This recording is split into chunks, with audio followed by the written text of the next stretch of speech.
We're here with Maureen McCormick today, who's the author of a new book called Here's the Story. Thanks so much for joining us today. Oh, thank you so much for having me. So this book, which is so much more than a Brady memoir, has so many layers and levels to it. Can you talk about the process of writing this book? Well, it's been something that I've been asked to do for a really, really long time. And I was scared. I was scared to share my story.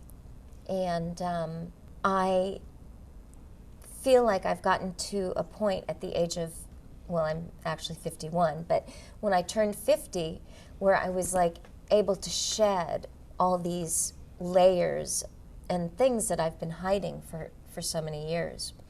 And it's been an amazing process. It's been really cathartic. And it's been really interesting just for me as a person, as Maureen, who's known as this perfect person who was Marcia, and to know that that I'm not perfect and that I've gone through so many things that I think people all over the world are fighting with, you know, certain demons, certain diseases, certain problems, dealing with drugs, dealing with huge disappointments, elder abuse. I could go on and on and on. But it's been a great experience for me, and I'm really excited about it. Yeah, I think there's a lot of people who obviously, Marcia Brady is an icon in American television, and people obviously know that person, but Maureen, to your point, is an entirely different person, not perfect. No. I feel like I was hiding my whole life, and I feel like I've now finally come out and said, okay, this is me, I'm imperfect, I've done all this stuff, I've gone through all these things, but it's okay, and I've got a good life now. I mean, I'm blessed. I feel like I've learned from it, and I feel like I can help others with it too. Yeah, you talk about that you've been asked to write a book for a long time, and it never felt right, and now it did. What happened? What transpired to get you to that transitional period where you could write this book and open up? Well, like my whole life has been a secret, and a lot of different secrets. While I was filming The Brady Bunch, I had so many secrets that I was holding inside. And it's hard to, you know, keep that up. It's really hard.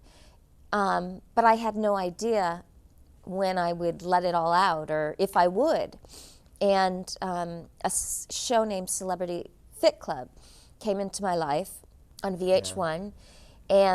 And you know, just to be on a show where you have to admit that you've gained weight, that you're overweight, that you're out of shape, and that you're very, very far from perfect is a hard thing. It's humiliating.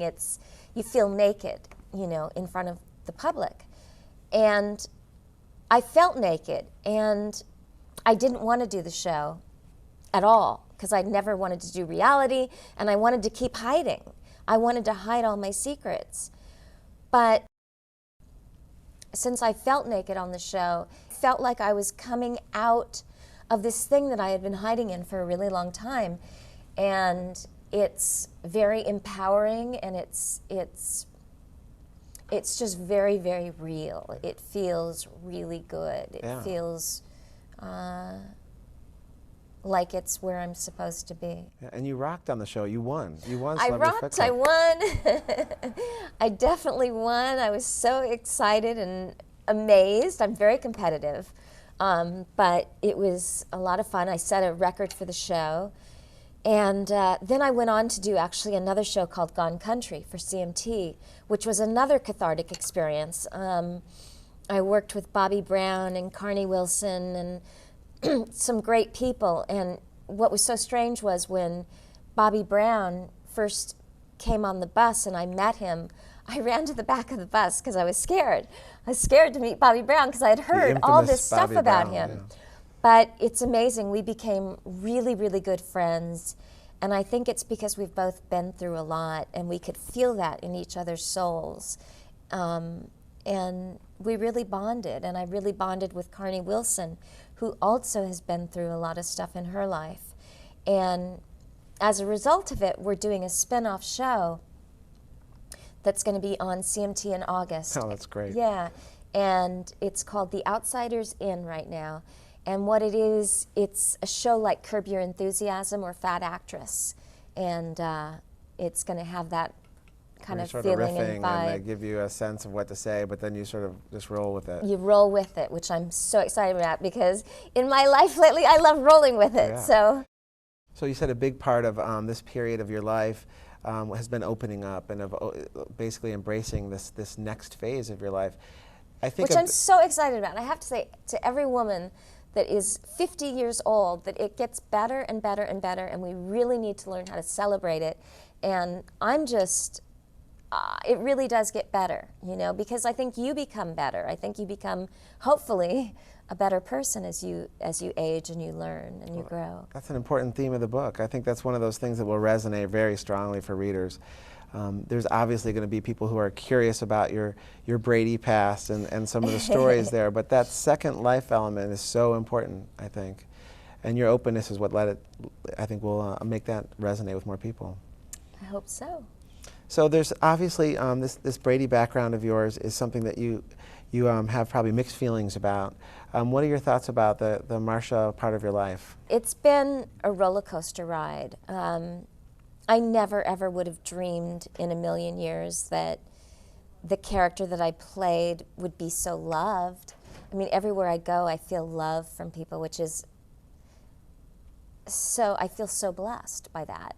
But, you know, it hasn't been all easy. It's been difficult, you know, many times. You know, first of all, being a child star has its ups and downs, and then being known as one person to where the public can only see you that way. They can't see you in another way. That's really, really difficult. Yeah. When you know inside that you're someone that's so different. Mm-hmm. And that's been very, very interesting. And it was something that I was always afraid to talk about, because I was afraid to ruffle Marcia's feathers, or I was afraid to... Like she's a real person. Yeah, I was afraid of her, because I'm very aware too that a lot of people look up to the Brady Bunch, or they've looked to it as something in their lives that is really good and honest, and that has been a safe place for them to go to. And I haven't wanted to, you know, upset that apple cart. So it's been a really interesting journey.